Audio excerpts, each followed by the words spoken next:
My name is Dulcie Whitford. I'm 28 years old. For 20 years, my parents called me the slow one, while my sister Miranda collected Harvard degrees and inheritance promises.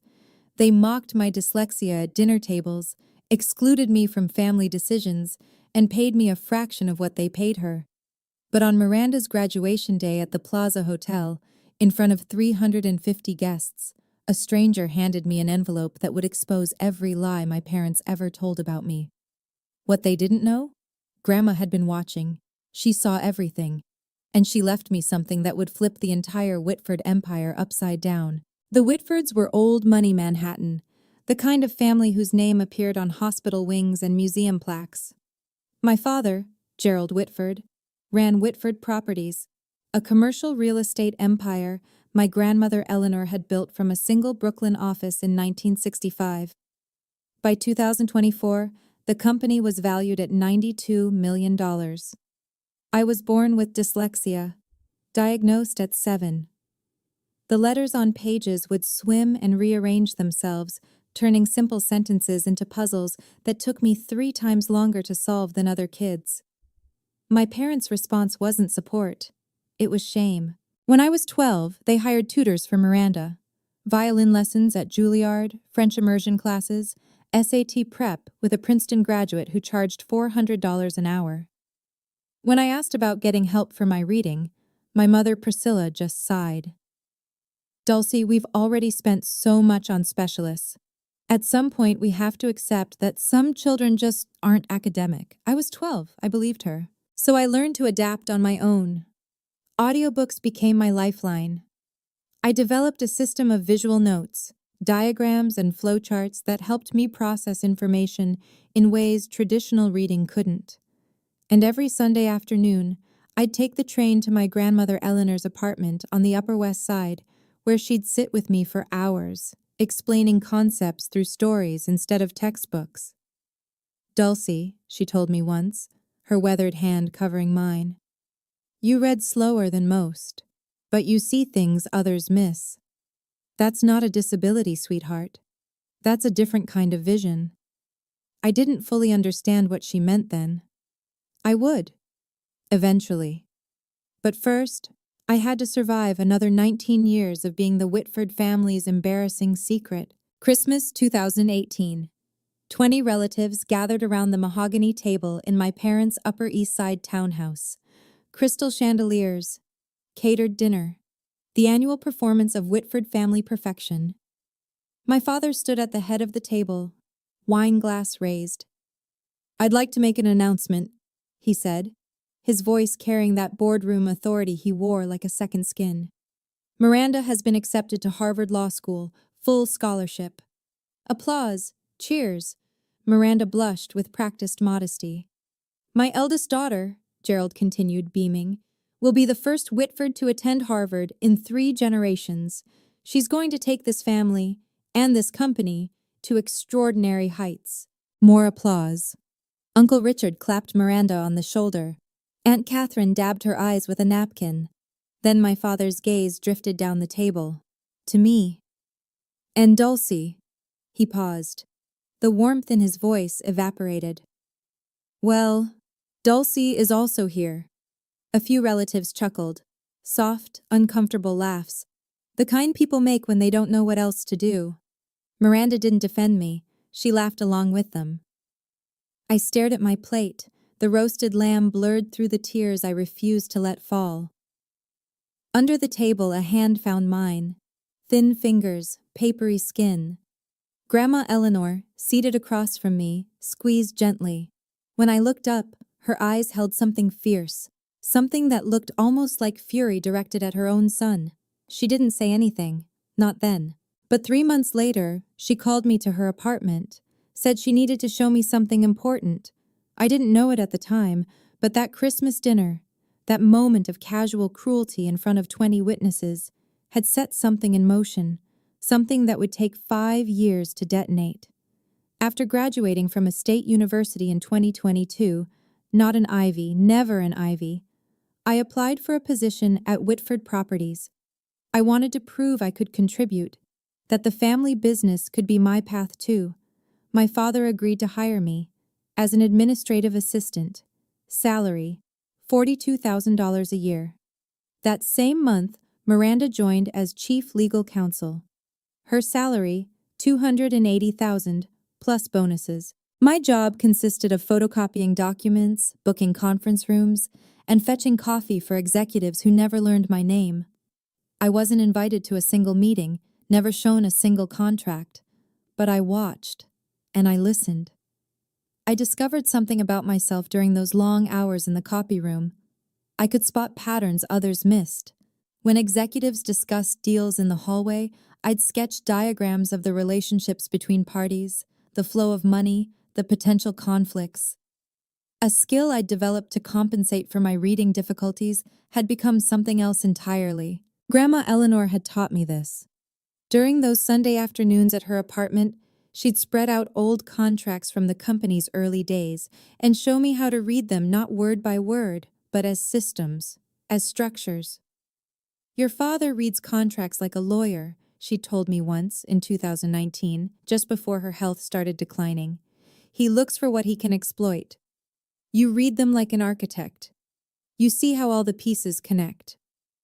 That same day, she'd handed me a small wooden box, mahogany, with brass hinges. Keep this safe, she'd said.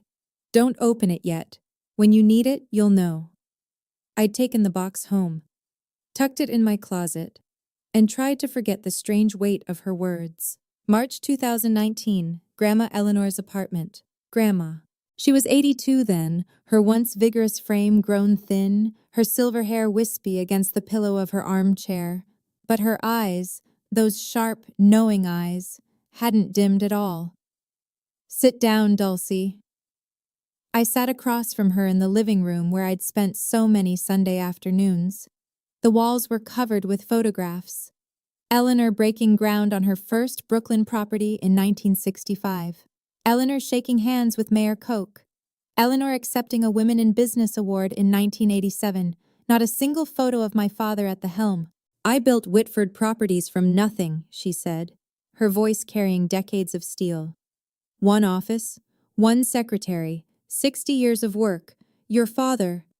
She paused, and something bitter flickered across her face.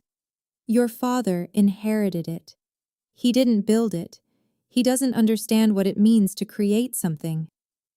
Grandma, he judges people by their credentials, their degrees, their ability to perform in boardrooms. She leaned forward.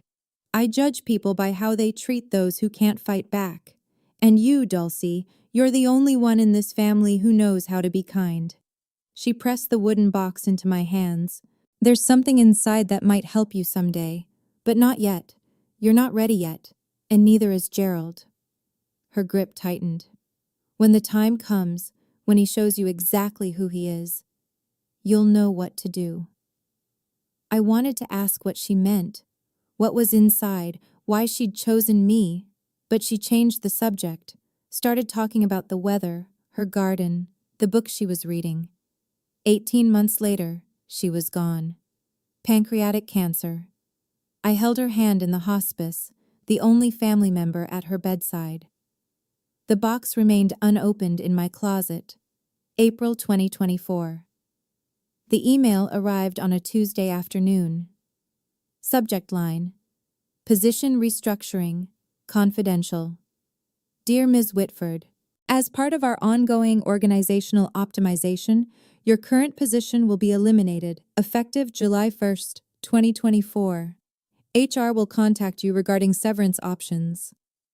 I read it 3 times. The letters swam, rearranged, settled back into the same devastating message. They were firing me.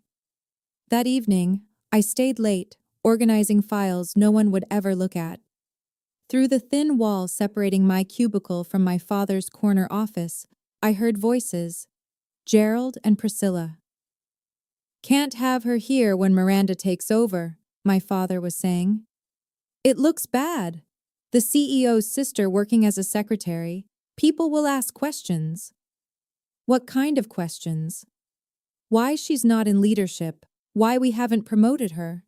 A pause. Why she's the way she is. My mother's response came soft, almost gentle. We've done everything we could for her, Gerald. Some children just don't have what it takes.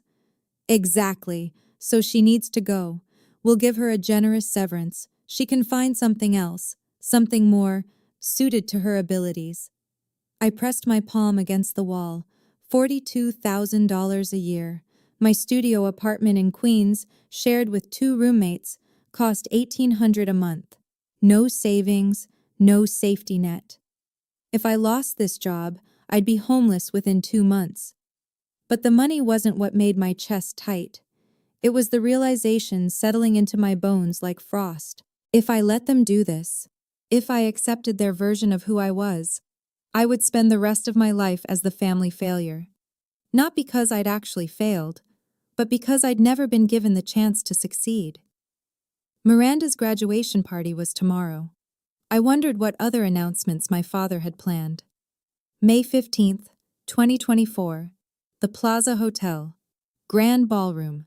350 guests filled the gilded room. Business partners, investors, lawyers from white shoe firms, extended family members I barely recognized. Crystal chandeliers cast prismatic light across silk tablecloths. A 12-piece orchestra played Gershwin in the corner. This was Gerald Whitford's kingdom, his stage, the place where he performed his role as patriarch, as mogul, as the man who had everything. I stood in the entrance, tugging at the hem of my dress. Black. Simple. $79 from Zara, the most I could afford on my salary.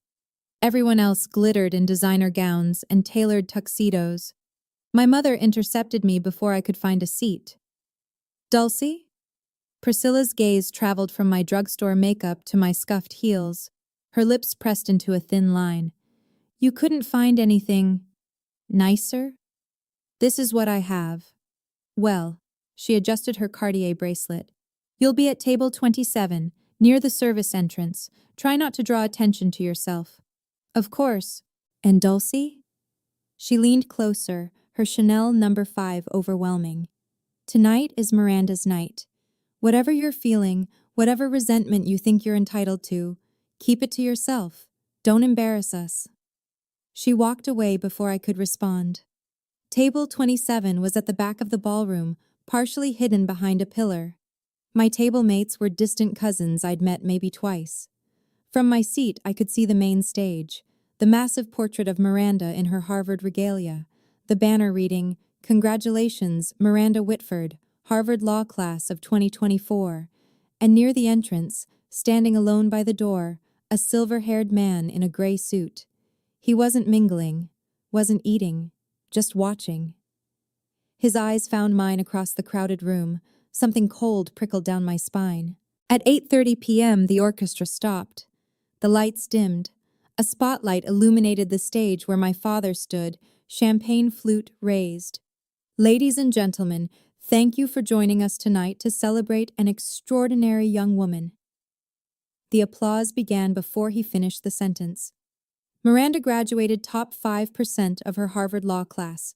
She completed a clerkship with Justice Reynolds, and last month, she made partner track at Sullivan and Cromwell in record time. Gerald's voice swelled with pride.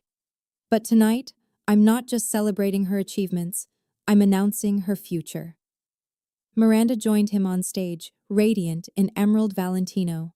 Effective immediately, Miranda Whitford will inherit my entire estate upon my passing. This includes our family residence at 740 Park Avenue, currently valued at $13 million, a Tesla Model S Plaid, and most importantly, he paused for effect, the position of CEO of Whitford Properties when I retire. The room erupted, standing ovation, camera flashes. Miranda dabbed at her eyes with performative grace, 350 people celebrating, and not one of them glanced at table 27. The cousin beside me, a woman I'd met at a funeral 8 years ago, leaned over. Dulcie, right? So what does that mean for you? I opened my mouth, closed it. What could I say? That I'd just been formally erased from my own family? That the termination letter in my inbox was only the beginning? That every fear I'd ever had about being worthless had just been confirmed in front of everyone who mattered?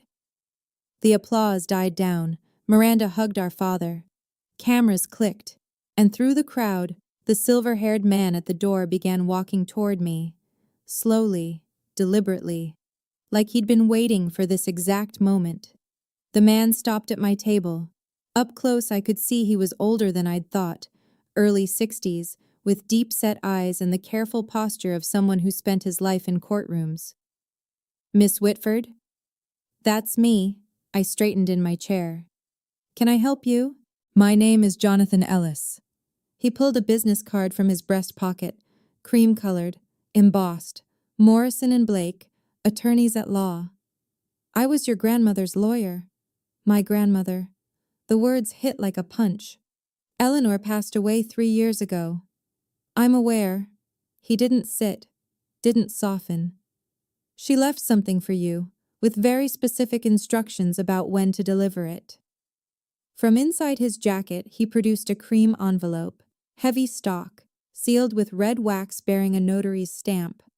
"What is this?" "Her will, the real one." His voice dropped. "The one your father doesn't know exists." I stared at the envelope. The notary seal read Morrison and Blake, September 12, 2019. 5 months after that Sunday afternoon in her apartment. 5 months after she'd handed me the wooden box. "I don't understand." "Your grandmother gave me explicit instructions. I was to deliver this document on the day your father publicly disinherited you."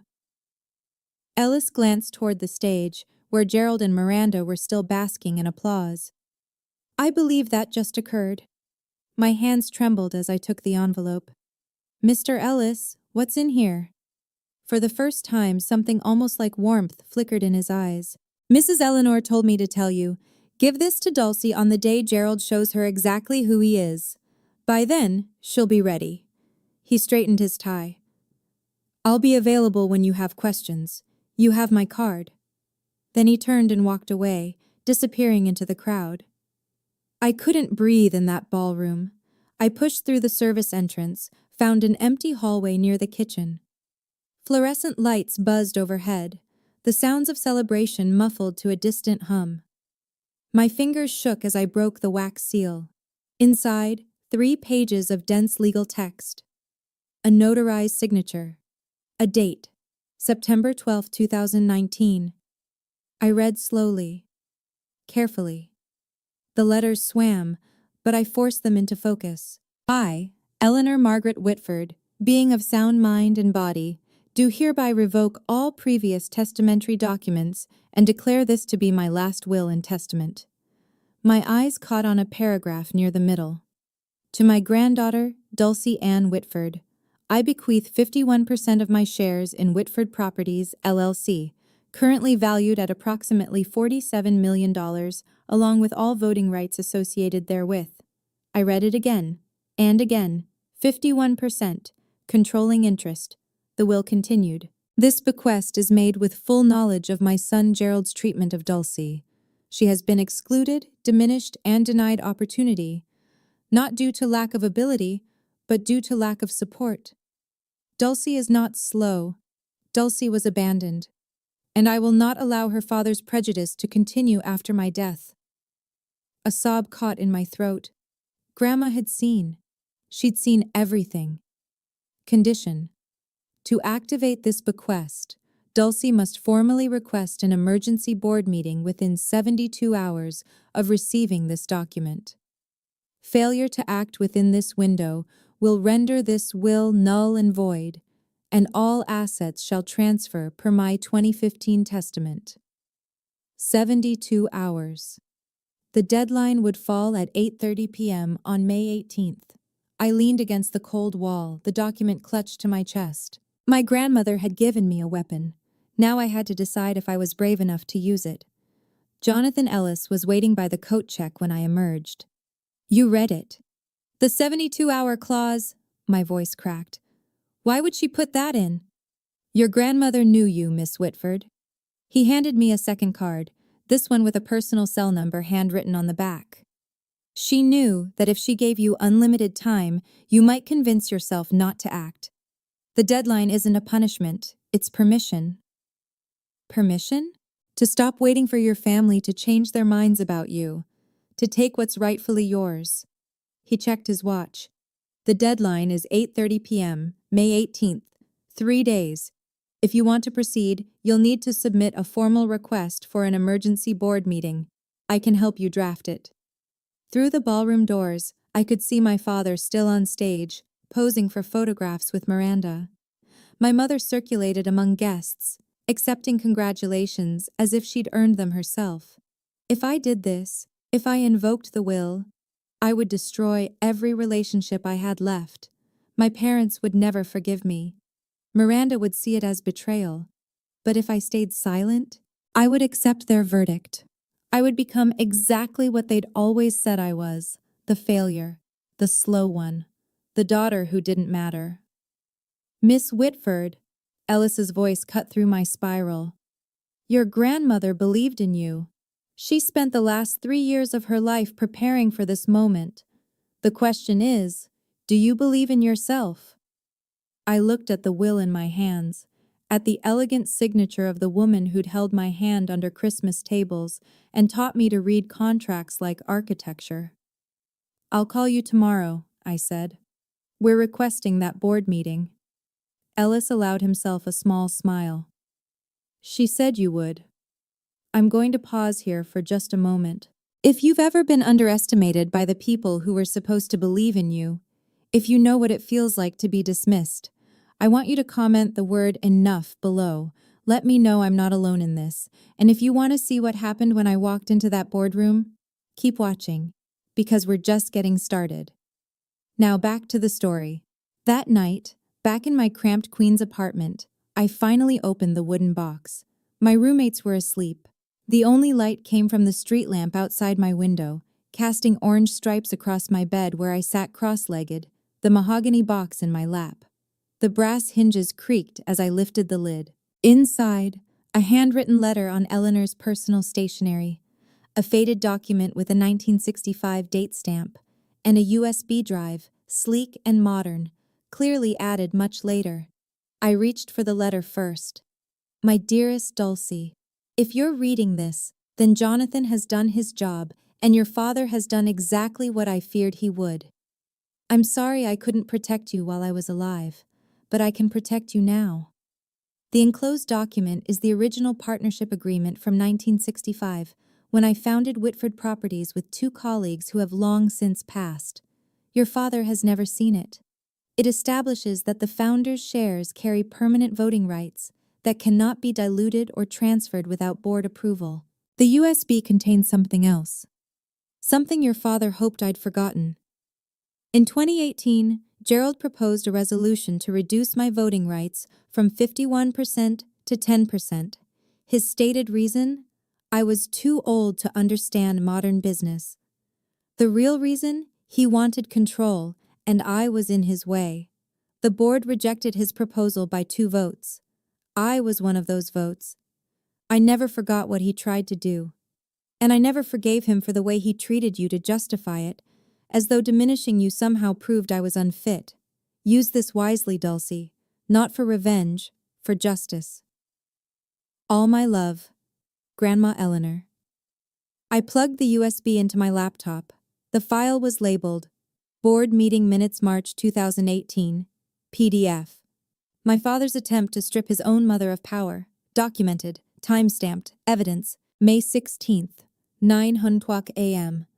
Margaret Coleman answered on the second ring. Dulcie Whitford. Her voice carried the rasp of someone who'd smoked for decades and laughed even longer. I've been wondering when you'd call. You know who I am? Sweetheart, your grandmother and I built half of Brooklyn together in the 70s. She talked about you constantly. A pause. She also told me about the will. 3 years ago, right before she passed. I gripped my phone tighter. Then you know what I'm about to do. I know what you're considering doing. There's a difference. Margaret's tone shifted, sharper now, more businesslike. You want to request an emergency board meeting. That requires 3 board members to sign the petition. I'm one. You'll need 2 more. Can you help me find them? I can do better than that. I heard papers shuffling in the background. Gerald Whitford isn't as popular as he thinks. His management style is, let's call it autocratic. At least 4 board members have expressed concerns privately. They just need someone to go first. Hope sparked in my chest. Who? Richard Holloway. Susan Park. She corrected herself.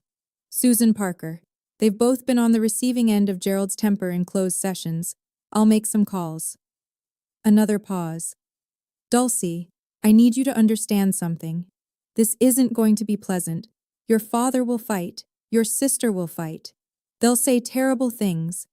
They've been saying terrible things my whole life. At least now I get to respond.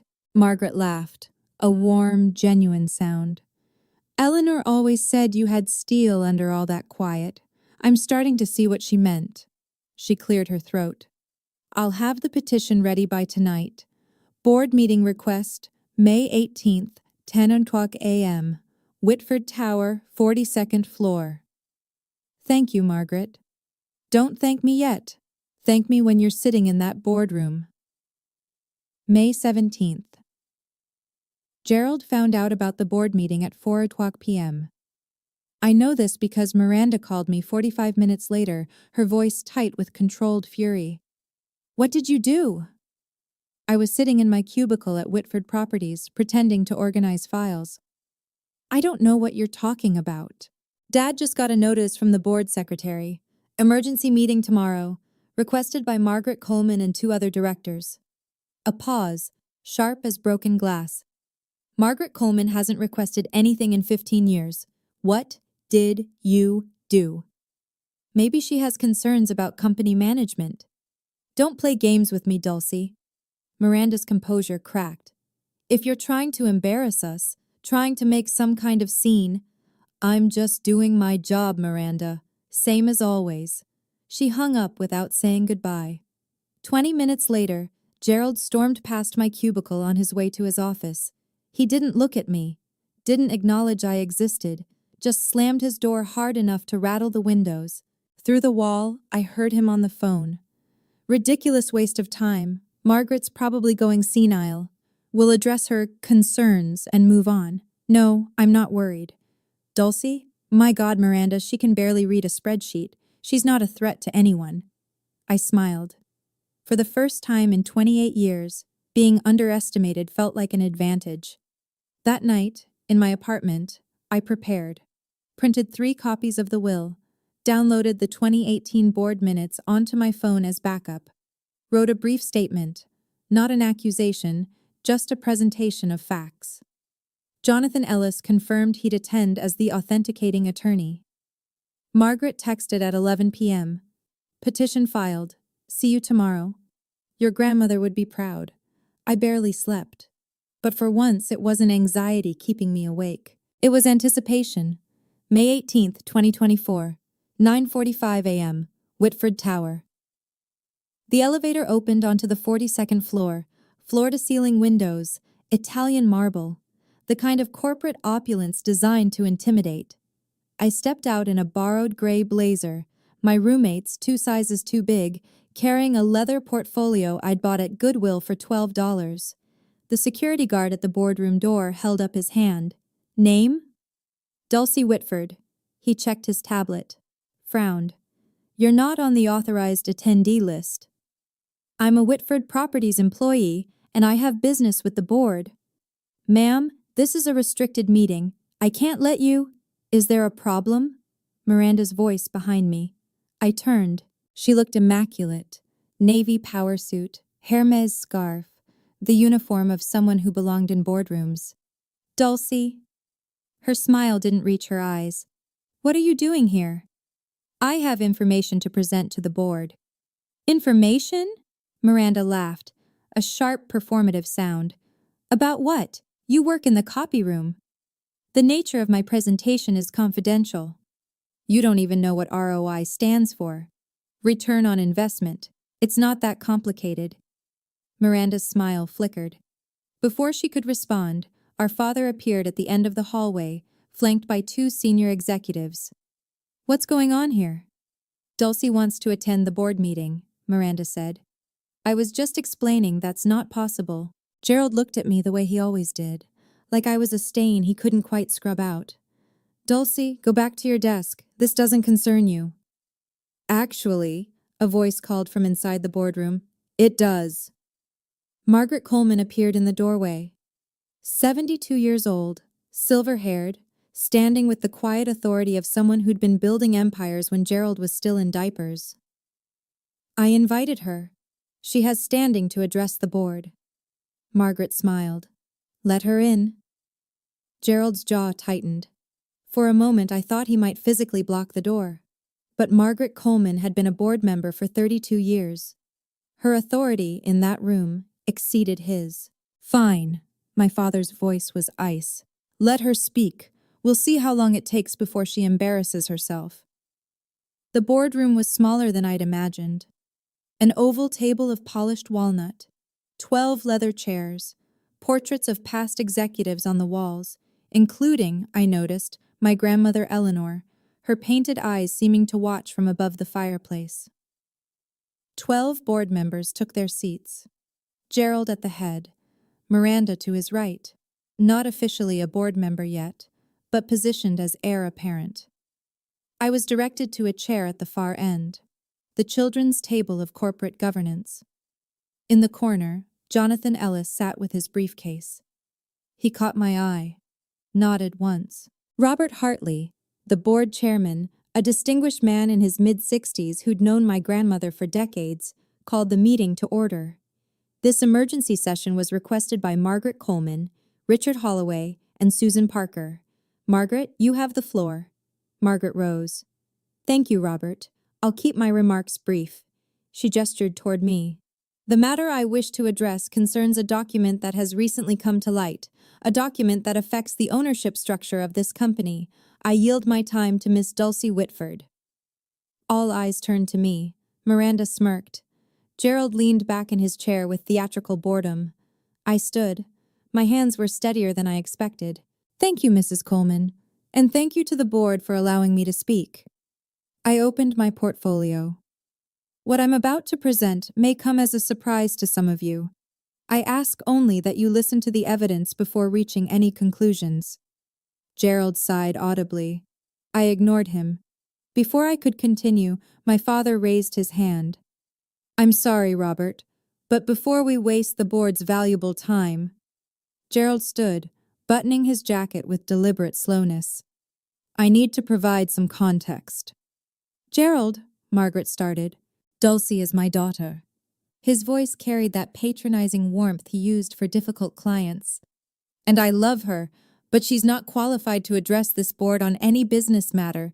She works in an administrative role. She has no legal training, no financial background, no strategic experience. Miranda chimed in, her tone dripping with false sympathy. Dulcie also has dyslexia. She struggles with reading. We've tried to support her, but... She shrugged elegantly. Some limitations can't be overcome with effort alone. A few board members shifted uncomfortably. What we're seeing here, Gerald continued, is a troubled young woman acting out. Perhaps due to the announcement at Miranda's graduation party, sibling jealousy is... Mr. Whitford. Robert Hartley's voice cut through like a gavel. You'll have an opportunity to respond, but Miss Whitford requested this time, and she's entitled to use it. Gerald sat down. His expression promised consequences. Miranda caught my eye and mouthed, You're embarrassing yourself. I looked at them both, my father, my sister, and felt something shift inside me. Not anger, something colder, clearer. They weren't trying to protect me. They weren't even trying to protect the company. They were trying to protect their version of the story, the version where I was nothing. Thank you, Mr. Hartley. I pulled the document from my portfolio. I won't be discussing my reading ability today. I'll be discussing this. I held up the will. The room went silent. This is the last will and testament of Eleanor Margaret Whitford, founder of this company, notarized September 12th, 2019. Gerald's face drained of color. That's impossible.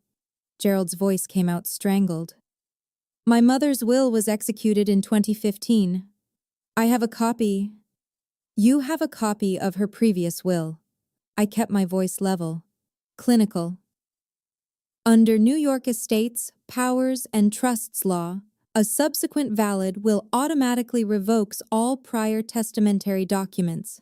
This will, I placed it on the table, was executed 4 years after the one you possess. I slid the document to Robert Hartley. Mr. Ellis? I gestured to Jonathan, who rose from his corner seat. Would you please confirm the authenticity of this document? Jonathan approached the table. I'm Jonathan Ellis, partner at Morrison & Blake. I served as Eleanor Whitford's personal attorney from 2008 until her death in 2021.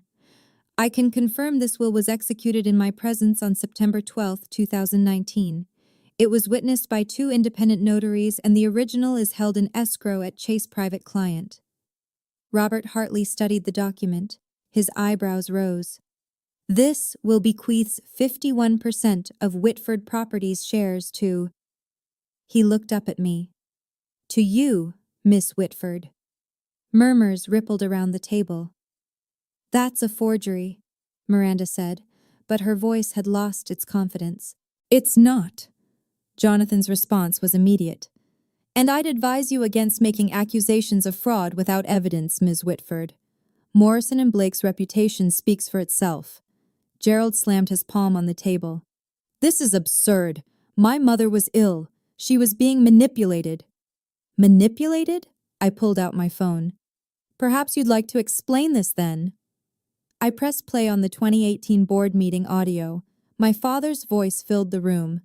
Eleanor is 81 years old. She doesn't understand modern business. I moved to reduce her voting rights to 10%. The recording ended. The silence that followed was absolute. That recording? Gerald's face had turned a mottled purple.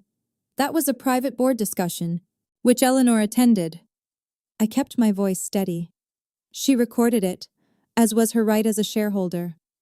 Robert Hartley set down the will. His expression had shifted from neutral to something harder. Miss Whitford, would you read the relevant passage aloud? For the record. I nodded, took a breath. To my granddaughter, Dulcie Ann Whitford, I bequeath 51% of my shares in Whitford Properties LLC, along with all voting rights associated therewith. I paused, letting the words settle. This bequest is made with full knowledge of my son Gerald's treatment of Dulcie. She has been excluded, diminished, and denied opportunity, not due to lack of ability, but due to lack of support. Miranda made a choking sound. Dulcie is not slow. Dulcie was abandoned, and I will not allow her father's prejudice to continue after my death. I looked directly at my father. Gerald has confused credentials with character, degrees with worth. He tried to strip me of my voting rights because I saw through him. He marginalized Dulcie because she reminded him of the kind of person he refuses to be. Gerald said nothing. His hands, I noticed, were trembling. The will concludes, I built this company from nothing. I choose who carries it forward. I choose Dulcie. Robert Hartley removed his reading glasses. Jonathan, you can confirm this document is legally binding? I can. The 2015 will is superseded. As of this moment, Dulcie Whitford is the majority shareholder of Whitford Properties. Margaret Coleman smiled quietly. Richard Holloway and Susan Parker exchanged glances, and for the first time in my life, I watched my father look at me with something other than dismissal. It was fear. This doesn't prove anything, Miranda said, but her voice had turned brittle. Even if the will is valid, which we'll contest, Dulcie has no business experience. She can't run a company. I'm not asking to run the company. I address the full board now. I'm asking you to examine the facts. I pulled the 2018 board minutes from my portfolio. March 14, 2018. Gerald Whitford proposed Resolution 2018-07 to reduce Eleanor Whitford's voting shares from 51% to 10%. His stated rationale, I found the passage. The founder is no longer capable of understanding modern business operations. That was taken out of context, Gerald said. The resolution failed by 2 votes, Eleanor's vote and Margaret Coleman's. I looked at Margaret. Is that accurate? Margaret nodded slowly. It is. Eleanor called me that night. She was devastated. Not because of the resolution, she knew it would fail, but because her own son had tried to take everything she'd built. This is ancient history, Gerald started. It's evidence. I cut him off. Evidence that my grandmother wasn't suffering from diminished capacity when she wrote that 2019 will. She was protecting herself from her own son, and she was protecting me. Robert Hartley looked around the table. Does anyone else have documentation contradicting what's been presented? Silence. Gerald? My father's jaw worked. No words came. Miranda? My sister stared at the table.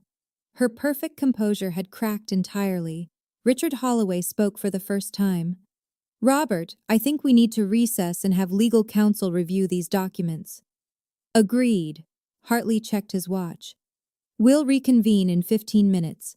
Jonathan, please remain available.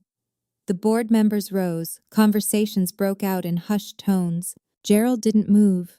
He sat frozen, staring at his mother's portrait on the wall. I wondered if he could feel her watching. 15 minutes stretched into 45. The board's legal counsel, a thin man named Patterson, whom I'd never met, spent the entire time on his phone with Morrison and Blake, Chase private client, and the New York State Court's records office. I sat alone at the end of the table. Jonathan Ellis brought me a glass of water. Margaret Coleman patted my shoulder as she passed. Gerald and Miranda huddled in the corner, their whispered argument growing increasingly heated. Finally, Patterson returned to the table and whispered in Robert Hartley's ear. Hartley's expression flickered, surprise, then resignation. Please take your seats. The board members filed back to their chairs. The tension in the room had crystallized into something brittle. Our legal counsel has confirmed the following, Hartley read from his notes. The will presented by Miss Whitford is valid under New York state law. It supersedes all previous testamentary documents. Effective immediately, Dulcie Ann Whitford holds 51% of Whitford Properties shares. Someone inhaled sharply. Additionally, Hartley continued, as majority shareholder, Miss Whitford has the right to propose motions to the board, including matters pertaining to executive leadership. He looked at me. Miss Whitford, do you have any motions you wish to bring forward? I stood. My heart was pounding, but my voice held steady. I have one motion. Gerald rose from his seat. Robert, this is... Sit down, Gerald. Hartley's voice carried unexpected steel. Miss Whitford has the floor. Gerald sat. His face had gone gray. I looked around the table at 12 people who, until an hour ago, had never considered me capable of anything. Now they waited for my decision. The power to destroy my father's career was in my hands. I thought about what my grandmother would want. And I made my choice. I'm not proposing to remove Gerald Whitford as CEO. The tension in the room shifted. Miranda's head snapped up. Even Margaret looked surprised. What I am proposing, I continued, is a vote of confidence. The board will decide whether Gerald Whitford retains their confidence as CEO of Whitford Properties. If the majority votes no confidence, he resigns. If the majority votes confidence, I will not interfere with operational leadership during my tenure as majority shareholder. This is absurd, Miranda stood. You're turning this into a spectacle, a revenge fantasy. No, I met her eyes. This is corporate governance. The same process that exists in every well-run company. The same process Grandma Eleanor established in our bylaws 40 years ago. I paused. If Dad has the board's confidence, he has nothing to worry about. Robert Hartley studied me for a long moment. Something like respect flickered in his expression. Is there a second for this motion? Seconded. Margaret Coleman didn't hesitate. Then we'll vote. All those expressing confidence in Gerald Whitford as CEO, raise your hands. 4 hands went up. Gerald's allies. People who owed their board seats to his recommendations. All those expressing no confidence. 7 hands rose. Robert Hartley counted twice. Then he set down his pen. The motion carries, 7-4, with one abstention. He turned to Gerald. Mr. Whitford, the board has voted no confidence. Per section 14.3 of our bylaws, you have 30 days to tender your resignation. Gerald said nothing. He stood, looked at me, really looked at me. For what might have been the first time in my life, I expected rage, hatred, threats. What I saw was worse. Recognition, the understanding that he'd underestimated me so completely that he'd lost everything. He walked out without a word. I know what some of you are thinking right now. Why didn't she just fire him? Why give him the chance to keep his job? Because revenge isn't justice. Because destroying someone doesn't undo what they did to you. And because my grandmother didn't raise me to be cruel, she raised me to be fair. If that resonates with you, hit like, hit subscribe, turn on notifications, because the story isn't over, not even close. Now, back to what happened after that boardroom cleared. Gerald caught me in the private corridor outside the boardroom. Priscilla was with him. Someone must have called her during the recess. Her face was tear-streaked, mascara bleeding down her cheeks. You. Gerald's voice was barely controlled. You ungrateful, scheming. Gerald. Priscilla put a hand on his arm. Not here. Not here? She just destroyed our family in front of 12 people. I stood my ground. I didn't destroy anything. I told the truth. The truth? Gerald laughed bitterly. Your grandmother was manipulated. That lawyer Ellis, he must have... Grandma Eleanor wrote that will 5 months after you tried to strip her of power, because she saw exactly who you are. My voice didn't waver. You didn't lose because I betrayed you. You lost because you betrayed her. Priscilla stepped forward. Dulcie, sweetheart, you have to understand. We were trying to protect you. You've always struggled. We didn't want to put pressure. You didn't protect me. You erased me. 28 years of silence crystallized into words. Every Christmas dinner, every family photo, every conversation where you talked about Miranda's achievements and pretended I didn't exist. That wasn't protection. That was abandonment. That's not fair. You're right. It wasn't fair. I met my mother's eyes. I spent my whole life trying to prove I was worthy of this family. I'm done proving. The documents speak for themselves. Gerald grabbed my arm. This isn't over. We'll contest that will. I pulled free. You'll lose. And you know it, because Grandma Eleanor planned for every contingency, including this one. I walked toward the elevator. Behind me, I heard my mother's voice. Dulcie, wait. I didn't wait. For the first time in my life, I didn't need their permission to leave. The elevator doors closed on my parents' faces. I leaned against the brushed steel wall, finally allowing myself to breathe. The adrenaline that had carried me through the past 2 hours began to ebb, leaving something unexpected in its wake.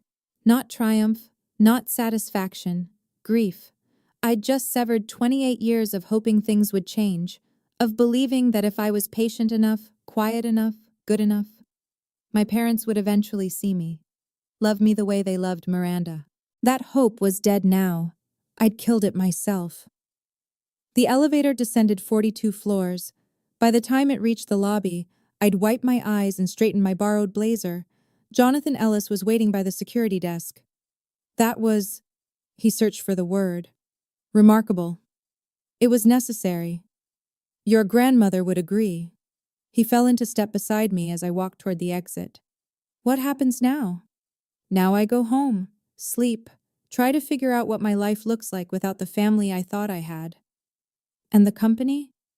I don't want to be CEO. I never did. We stopped at the revolving doors. I just want the company my grandmother built to be run by people who actually care about it. Not people who see it as their personal inheritance. Ellis nodded slowly. The board will want to meet with you, discuss transition plans, your role going forward. I know, but not today. I pushed through the door, felt the Manhattan sunlight hit my face. Today, I just need to be Dulcie Whitford, not a shareholder, not a victim, not a symbol. And tomorrow? I looked back at Whitford Tower, 42 stories of glass and steel bearing my family's name. Tomorrow I start building something new. May 19th, 2024. Gerald Whitford signed his resignation letter at 4:00 p.m. I wasn't there. I learned about it through an email from Robert Hartley. Miss Whitford, your father has tendered his resignation effective June 15th, 2024. The board has appointed me as interim CEO while we conduct a search for permanent leadership. Additionally, the board has voted to offer you a formal position, strategic advisor to the board. This role would allow you to participate in major decisions while you determine your long-term relationship with the company. Please let me know your thoughts. Regards, Robert Hartley. I read the email 3 times, habit, and then forwarded it to Jonathan Ellis for review. His response came within an hour. Fair offer, no hidden strings. Congratulations, Dulcie. That evening, an all-staff email went out. To the Whitford Properties team. Effective June 15th, Gerald Whitford will step down as CEO. Robert Hartley will serve as interim CEO. Additionally, the board welcomes Dulcie Whitford as a strategic advisor in her capacity as majority shareholder. We thank Gerald for his years of service and wish him well in future endeavors. My phone buzzed with messages. Colleagues I'd worked beside for 2 years, people who'd never learned my name, suddenly wanted to have coffee, to reconnect, to catch up. I ignored most of them. But one message stood out. From Patricia Morales, an executive assistant who'd started at the company in 1987, who'd worked directly with my grandmother. Dulcie, Eleanor used to talk about you constantly. She said you saw things others missed. I never understood what she meant until today. Welcome to the boardroom. She'd be so proud. I saved that message. Some validation doesn't come from family. Sometimes that's better. 1 week later, the story went public. New York Business Journal. Whitford Properties. Shakeup. Founder's granddaughter takes control after secret will surfaces. The article didn't name me directly. Corporate privacy laws prevented that, but anyone in Manhattan real estate circles knew exactly who it was about. In a dramatic turn of events, the heir apparent to the Whitford Properties empire has been displaced by a previously unknown family member. Sources close to the board describe the transition as long overdue and cite concerns about the former CEO's management style. Gerald and Priscilla canceled their appearance at the Metropolitan Museum Gala. Health reasons, according to their publicist. 3 investment partners requested meetings with me personally, not with my father, not with the board, but with me. 2 of them, after an hour-long conversation each, confirmed they'd continue their relationship with Whitford Properties. We've had concerns about Gerald's leadership for years, one admitted. Your grandmother built something special. It's good to see her vision protected. The social fallout rippled outward. Friends of my parents suddenly remembered previous engagements. Invitations to charity events dried up. The Whitford name, which had once opened every door on the Upper East Side, now carried an asterisk. I didn't celebrate their humiliation, but I didn't mourn it either. Margaret Coleman called me on Saturday morning. How are you holding up? I don't know yet. Ask me in 6 months. Fair enough. A pause. Eleanor would have handled it exactly the same way, you know. The vote of confidence instead of termination, giving him a chance he didn't deserve. She laughed softly. She always said mercy was the ultimate power move. I thought about that for a long time after we hung up. Mercy wasn't weakness. Mercy was choice. And for the first time, the choice had been mine. June 8th, 2024. 3 weeks after the board meeting. My phone rang at 2:00 p.m. Dulcie? My mother's voice sounded smaller than I'd ever heard it. Can we talk? Just us? I agreed to meet her at a coffee shop in Midtown. Neutral territory. No chance of Gerald appearing with lawyers. Priscilla was already there when I arrived. She looked older somehow. The careful makeup couldn't hide the exhaustion beneath. Thank you for coming. She wrapped her hands around a cup she hadn't touched. I know I don't deserve it. What do you want, Mom? To apologize. The word came out cracked. For everything. For the way we treated you. For the things we said. for the things we didn't say. Are you apologizing because you're sorry, or because everything changed? She flinched. The question hung between us like smoke. Both, she finally admitted. I'm ashamed to say it, but both. Her eyes welled. I was so focused on Miranda's success, on maintaining appearances. I told myself we were protecting you from expectations you couldn't meet. But that was a lie I told myself, so I wouldn't have to feel guilty. You let Dad call me worthless in front of family, in front of business partners. You never defended me, not once. I know. A tear slipped down her cheek. I know, and I can never undo it. But Dulcie, I don't want to lose you entirely. I don't know if that's even possible anymore, but I had to try. I looked at this woman who'd been my mother for 28 years, who'd braided my hair as a child and forgotten my birthday as an adult. I can't pretend the last 20 years didn't happen, I said slowly, but I'm willing to try building something new, something honest. She nodded, unable to speak. It wasn't forgiveness, but it was a start. August 2024, 2 months later. Miranda called while I was walking through Central Park. I almost didn't answer. Dulcie, I know I have no right to ask, but can we meet? There's something I need to say.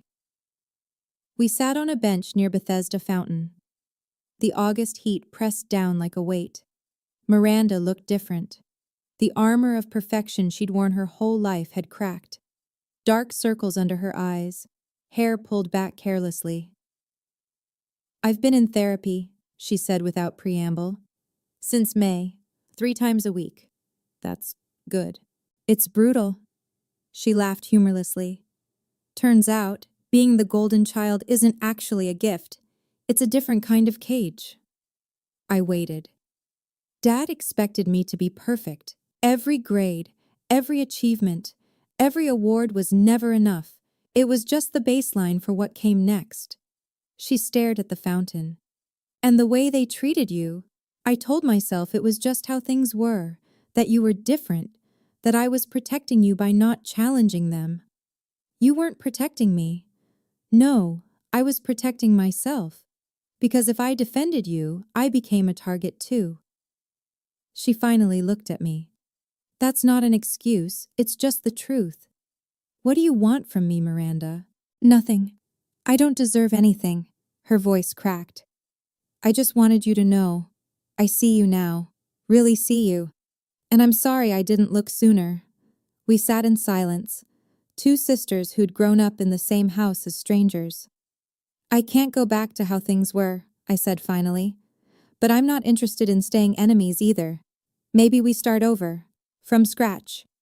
Miranda's eyes filled with tears. I'd like that. It wasn't the sister relationship I'd wanted as a child, but maybe it could become something real. November 2024, 6 months after the board meeting. I moved into my own apartment in Brooklyn Heights. 1 bedroom, pre-war building. A view of the bridge my grandmother had walked across to her first office in 1965. The rent was more than I'd ever paid, but I could afford it now. My new salary as Director of Sustainable Development at Whitford Properties, $185,000 a year, plus dividends from my shares. The title was my idea. A new division focused on green building practices, sustainable real estate, environmental impact assessments. The kind of innovation my grandmother would have championed if she'd lived to see it. Gerald called once a month now. Short conversations, polite. He asked about the weather, about my new apartment, about work. We both pretended the past hadn't happened. It was easier that way.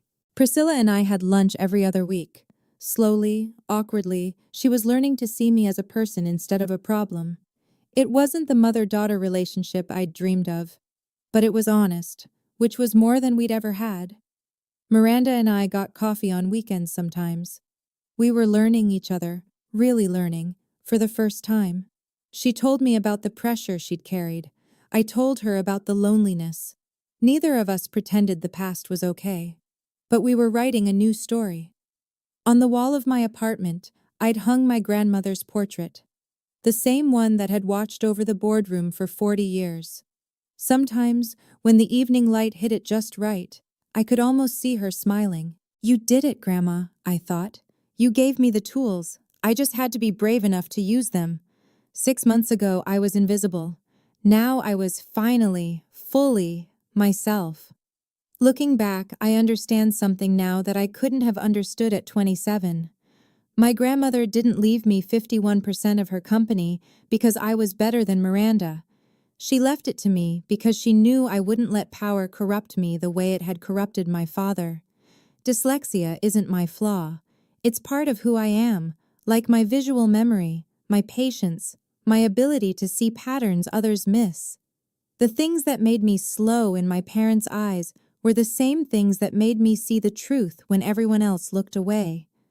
Gerald judged worth by credentials, by degrees, by performance. Eleanor judged worth by character, by kindness, by the way people treated those who couldn't fight back. And now, finally, I get to judge my own worth. Not by what my parents say, not by what my sister achieved, not by what any stranger on the internet thinks, by my own standard, my own measure, my own truth. If you're watching this and you recognize yourself in my story, if you've ever been the overlooked one, the dismissed one, the one they said would never amount to anything, I want you to know something. You don't need a secret inheritance to prove your value, but you do need to give yourself permission to stop seeking approval from people who will never give it. Boundaries aren't walls, they're doors. They let you decide who gets access to your life and on what terms. My family hurt me for 28 years, but I didn't need to hurt them back to find peace. I just needed to stop waiting for them to see me and start seeing myself. That's the real inheritance my grandmother left me, and nobody can ever take it away. If this story meant something to you, if it reminded you that your worth isn't determined by the people who failed to see it, I want to hear from you. Subscribe, hit the bell, leave a comment telling me your story. And if you want more stories like this, stories about ordinary people who found the courage to stand up for themselves, check the link in the description. Thank you for being here. Thank you for listening. Until next time.